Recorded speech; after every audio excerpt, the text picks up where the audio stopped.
नित्यं तं नेमिनाथं प्रणमामि नित्यं। बोले एकादशी नेमिनाथ भगवान की, चिंतामणि पार्श्वनाथ भगवान की, एकादशी महावीर भगवान की, गौमटेश्वर बाहुबली भगवान की।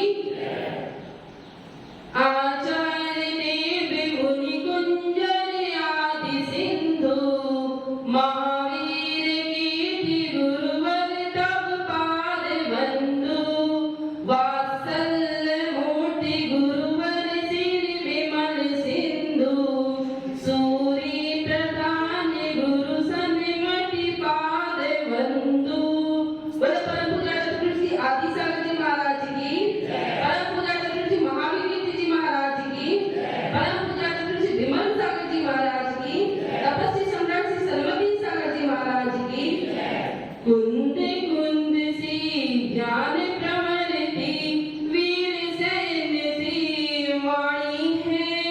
समंत भद्र से तार्किक शक्ति इनमें बड़ी निराली है।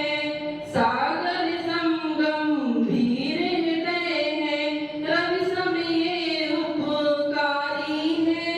ऐसे गुरुवर सुंदर सागर जी को त्रिलोक त्रिकाल हमारी है, भुग त्रिकाल हमारी है। बोलो परम पूज्य चतुर्दशी सुंदर सागर जी महाराज की, परम पूज्य प्रथम गणेश विजयवती माता जी की, जैन धर्म की।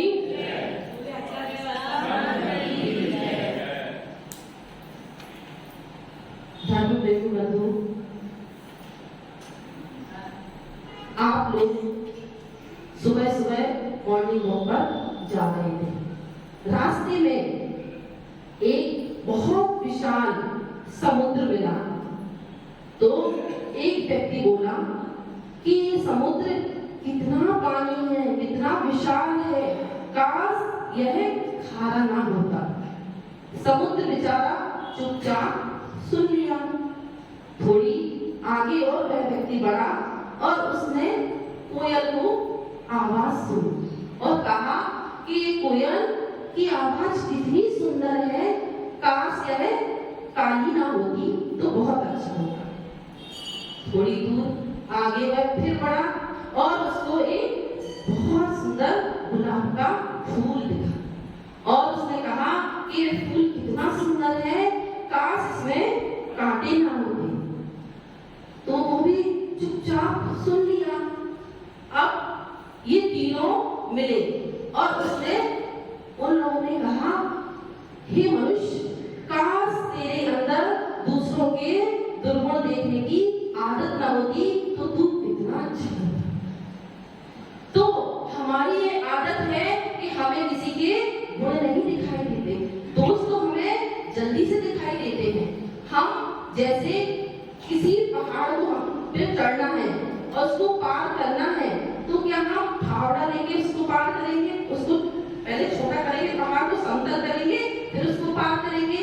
नहीं ना, हम उस पर चढ़कर उस पे से पार हो जाएंगे।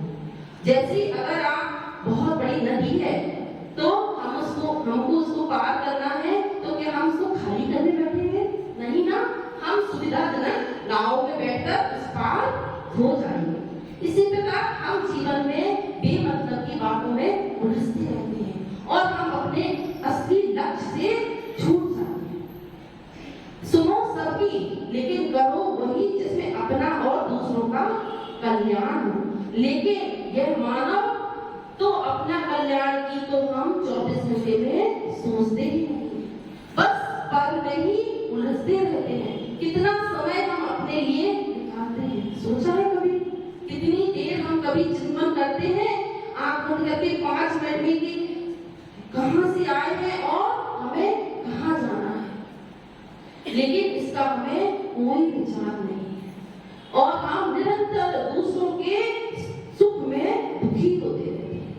जैसे दुख किसे कहते हैं और सुख कहते हैं, उदाहरण से हम समझें। जैसे आपके घर में चाचा जी आए और वह कहीं बम्बई में रहते हैं, तो अब भोजन का समय हो गया, दो सब्जी, एक मीठा और एक नमकीन से काम चल जाएगा। और चाचा जी को अगर आप 100 रुपए का भोजन कराएंगे भी तो वो 200 रुपए दे के भी जाएंगे।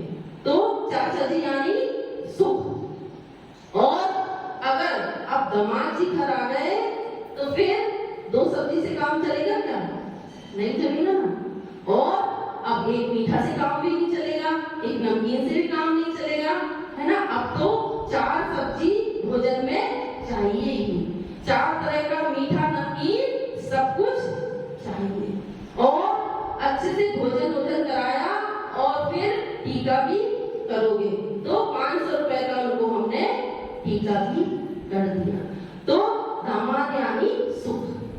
ये उदाहरण है, इसको वो मत लेना कि उदाहरण से समझा रहे हैं कि दुख अगर जीवन में आता है तो हम उससे दूर भागते हैं, लेकिन अगर सुख आता है तो हम अपनी पलक फावड़े बिछाए रहते हैं। लेकिन दुख भी बहुत भीड़ मेहमान है, आप उसको मना करोगे तो भी वो जबरदस्ती आएगा। अगर आपने दरवाजा बंद कर लिया तो वो पीछे के दरवाजे से आ जाएगा।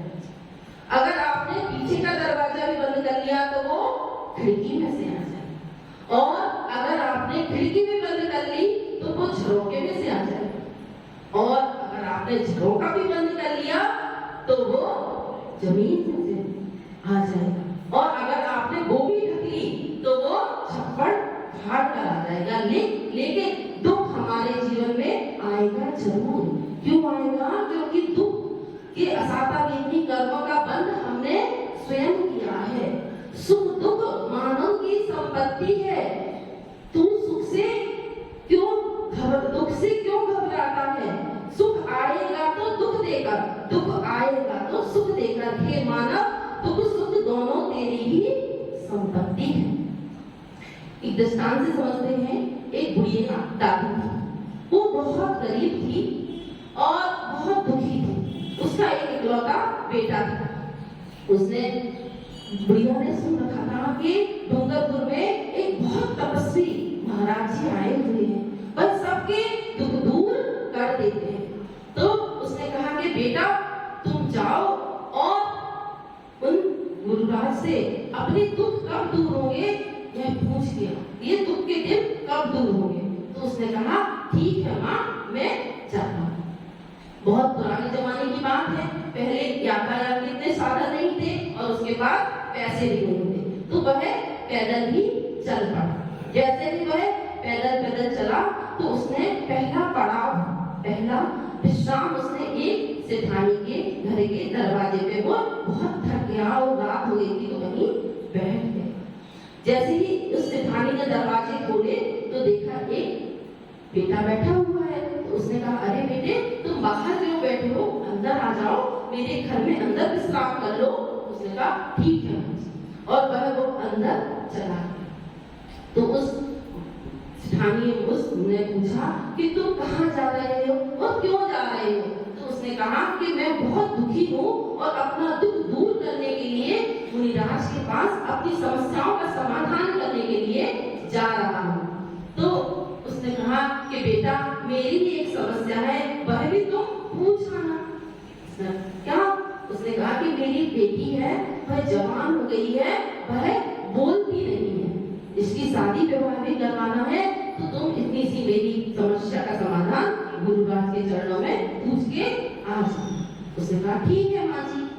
अब सुबह हुई और वह चल दिया। अब वह जैसे धीरे धीरे चला तो एक योगी बाबा के यहाँ एक कुटिया में उसको विश्राम करना पड़ा। तो वह बाबा ने भी क्या सवाल पूछा, सो तो नहीं है, सोता श्रावक तो नहीं होगा सर, जग रहे ना, तो इसलिए नहीं तो सो जाओ, माता जी अच्छी कहानी सुना रही है तो नींद तो आ ही जाती है, नहीं आती है। तो फिर कहाँ गया आप लोग?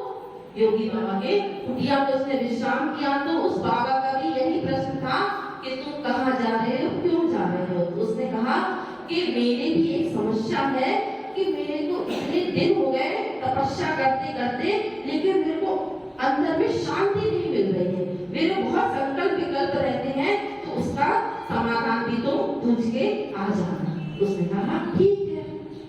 अब थोड़ी ही वह आगे बढ़ा तो एक किसान के खेत में विश्राम करना पड़ा। और वह किसान भी शाम को उससे दोनों जन की वार्तालाप हुई और किसान ने भी क्या प्रश्न पूछा कि तुम कहाँ जा रहे हो? तो उसने क्या कहा कि हम डूंगरपुर जा रहे हैं, एक दिव्य तपस्वी महाराज हैं, उन्हीं महाराज विराजमान हैं, उनसे अपनी समस्याओं का समाधान करने के।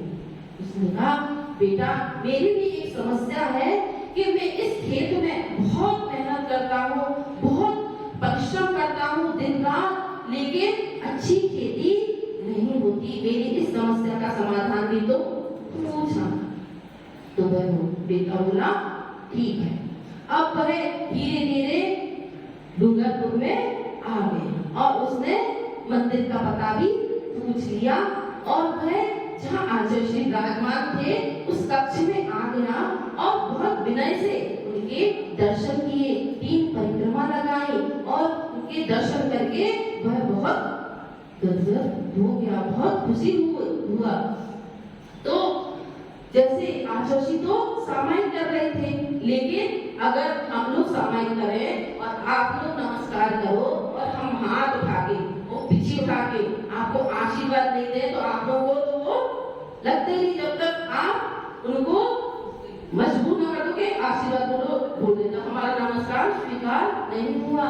लेकिन यह विनय होनी चाहिए कि आचार्य जी या माता जी कोई स्वाध्याय कर रहे हैं या सामायिक में बैठे हैं तो हम ऐसे नमस्कार करें, ऐसे उनको नमस्कार करें कि उनका डिस्टर्ब नहीं, ये हमारी विनय गुण होना चाहिए। तो उसने वह चुपचाप से नमस्कार करके बैठ गया। जैसे ही आचार्य जी का ध्यान विसर्जन हुआ और वह तो उसके मन की बात जान गए और उन्होंने 3 उंगली उठाई कि आप कोई 3 प्रश्न पूछो और उसके पास कितने प्रश्न थे? तो वो किसका प्रश्न छोड़ दे? बहुत ज्ञानी हो गए यार, तो सब पता है, सब पता है, कहानी पहले सुनी हुई है ना? तो फिर कैसे बोले कि अपना छोड़ दे? हाँ ज्ञानी हो गए, अब तो सम्यक दृष्टि जीव हो गए। सम्यक दृष्टि का तो ये लक्षण ही है कि अपने दुख को दुखी नहीं मानना, दूसरों के दुखों से दुखी होना, ये सम्यक दृष्टि जीव का लक्षण है। तो उसने सोचा कि मैं सिद्धांत का प्रश्न भी नहीं छोड़ सकता और उस योगी बाबा का भी प्रश्न नहीं छोड़ सकता और किसान का भी नहीं छोड़ सकता, तो फिर मैं क्या करूं? अंत में मैं अपना ही प्रश्न नहीं पूछूं। ठीक, और तीनों प्रश्नों के उत्तर लेकर वह वापस आ गया। और सबसे पहले जब वापस आया तो उसको कौन मिला? किसान मिला। और किसान ने क्या कहा था कि मेरी खेती अच्छी क्यों नहीं होती? तो उन्होंने कहा कि मुनि महाराज ने कहा है कि इस पेड़ के पास में गड्ढा खोदो, यहाँ पर बहुत सारा धन गड़ा हुआ है, इसलिए यहाँ पर खेती नहीं होती। कहते हैं कि एक इंद्रिय से लेकर सभी पंचेंद्रिय सभी जीवों को 4 संज्ञाएं रहती हैं। संज्ञा यानी इच्छा, आहार संज्ञा, भय संज्ञा, मैथुन संज्ञा और परिग्रह संज्ञा। तो जो पेड़ होते हैं उनको भी 4 संज्ञा रहती है। तो परिग्रह संज्ञा कैसे रहती है कि जहाँ पे धन वगैरह गड़ा हो, पेड़ की जड़ वहीं पर जाती है, उस धन की ओर ही आकर्षित होती है। और भय संज्ञा तो है ही, छुई हुई का पेड़ देखा ना तुमने, उसको टच करो तो वह तुरंत मुरझा जाता है। और परिग्रह संज्ञा, भय संज्ञा, मैथुन संज्ञा भी जो पेड़ वगैरह होते हैं पे लताएं वगैरह चढ़ जाती है। और आहार संज्ञा भी होती है कि अगर आपने पेड़ पौधों को पानी डाल दिया तो वह अच्छे से फलवित होते हैं। तो उसके पास ने जैसे ही गड्ढा खोदा तो सचमुच वहां पर बहुत सारा धन था, तो इसलिए उसकी खेती अच्छे से नहीं हो पाती थी। तो वह किसान बहुत खुश हुआ और उसने कहा कि बेटा तुम्हारे निमित्त से मुझे इतना सारा धन मिला है, ये धन तुम ले लो। और उसने बहुत सारा ढेर सारा धन उस लड़के को दे दिया। अब वह धीरे धीरे किसके पास आया? योगी बाबा के पास आया। और जैसे ही उसने पूछा कि बेटा मेरी समस्या का समाधान पूछा कि हाँ बाबा, मैंने महाराज से उन्हें कहा है कि तुम्हारी जटा में एक मणि छिपा के रखी है तुमने, अगर उस मणि को तुम हटा दो, निकाल दो, क्योंकि वह परिग्रह है, तुमको दिन रात उसमें आत्म ध्यान करना पड़ता है कि यह कहीं खो न जाए, इसकी रक्षा का भाव होता ना धन, क्योंकि धन तो हमारा कौन सा प्राण है? 11वां प्राण है। 10 प्राण होते ना, कौन कौन से 10 प्राण होते? हाँ, तीन बल, आयु और श्वास। और इस पंचभूत के प्राणियों का एक 11वां प्राण है धन प्राण, क्योंकि कहते ना दुनिया पैसारी पुजारी, पूजा करते नर और नारी, जग में पाप कमावे भारी, दुनिया पैसारी ओ दुनिया पैसारी। पैसा पास में पत्नी राजी, नहीं तो ताना देवे भारी, कहे पीहर में सुख भारी, ओ दुनिया पैसारी ओ दुनिया पैसारी। जिसके पास पैसा होता है सारी दुनिया उसको बहुमान देती है, और अगर आपका बहुत सारा लॉस हो जाए तो कितने लोगों के तो प्राण पखेरु ही उड़ जाते हैं। तो इसलिए ये मणि अगर आप हटा दो तो आप संकल्प निर्विकल्प हो जाओगे और अच्छे से अपनी साधना कर सकोगे। तो उसने कहा कि बेटा तुम ही ये मणि ले लो, और उस बाबा जी ने उस बेटे को भी वो मणि दे दी। अब कहाँ आया वो? सेठानी जी के घर पे, और जैसे ही सेठानी जी के घर पे आया और फिर सेठानी जी से वार्तालाप कर ही रहा था, इतने में घर में से दौड़ी दौड़ी वह बेटी आई और वह उसको देखकर बोल पड़ी। उस बेटे को देखकर वह सेठानी की बेटी बोल पड़ी। तो उसकी माँ बहुत खुश हुई कि उसने कहा था कि जिसको देखकर तुम्हारी बेटी बोल पड़ेगी वो ही तुम्हारा दामाद होगा। तो उसने उसको अपनी बेटी भी दी। अब धन और लाड़ी गाड़ी है ना, सब कुछ उसको मिल गई और वह खुशी खुशी अपने घर पर आ गया। और माँ ने आखिरी साल बेटे से कहा कि तुम अच्छे से स्नान वगैरह कर लो, भोजन वगैरह कर लो, फिर बताओ कि मुनि महाराज ने हमारी समस्या का क्या समाधान बताया। तो उसने कहा कि माँ मैंने अपनी समस्या को पूछी ही नहीं, मैंने तो दूसरों की समस्या को भी अपनी समस्या समझा और मेरी समस्याओं का समाधान हो गया। और हम क्या करते हैं आजकल कि हम दो हमारे दो, बस हमें तो हम सुखी रहना चाहिए। लेकिन क्या हम अगर दूसरों के दुख से दुखी नहीं हो रहे, दूसरों के सुख से दुखी हो रहे हैं, तो हम बहुत बड़े मिथ्या दृष्टि जीव हैं। हमें दूसरों के दुख से दुखी होना चाहिए। समय बहुत हो गया है, इतना ही कहकर मैं अपनी वाणी को विराम करती हूँ। बोलो परम पूज्य श्री सुंदर सागर जी महाराज की